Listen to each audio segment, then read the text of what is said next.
Hello and welcome to The Journey. Here at Anthem Church, we value being with one another. We see gathering as a way of showing each other how much we are loved.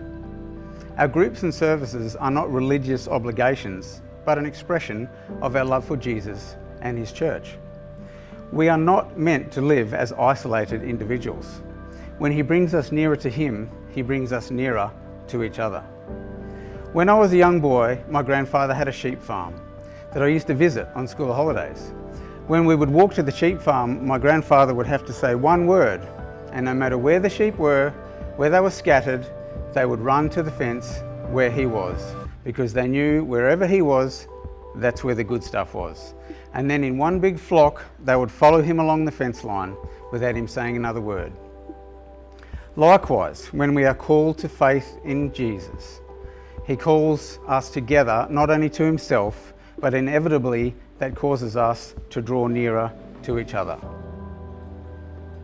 In May 2023, the United States Surgeon General, Dr. Vivek Murthy, declared a loneliness epidemic and announced a national strategy to advance social connection. This was in hope to address this epidemic of loneliness and isolation. Community, however, must begin with God. No amount of marriage, church life, or friendships will substitute for the fundamental loneliness that we will experience if we try to live apart from God. His very essence is unity. So if we need community for physical and mental health, how much more do we need it for our spiritual health? God made us in such a way that we need a relational community.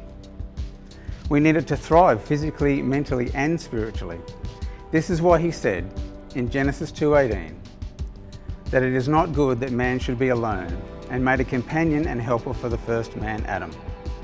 That's also why He designed families and the church the way they are, which are all the more necessary because sin disrupted our relationships with God and with each other.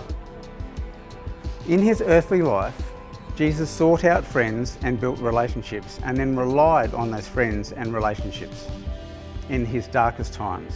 Matthew 26:36. He even went as far as to die to secure our friendship. John 15:12. A core element of God's design for humanity is that we live in community. It has to be with one another. It has to be with local churches that is established for us. We see this in the book of Acts, 1 Peter, 1 Corinthians, and Hebrews.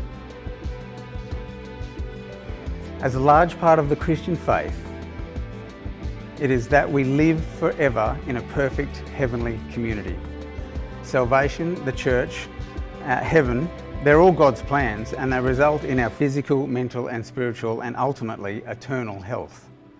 So as you make your way along the path of following Jesus, always remember, we do life better together. See you on the path. God bless.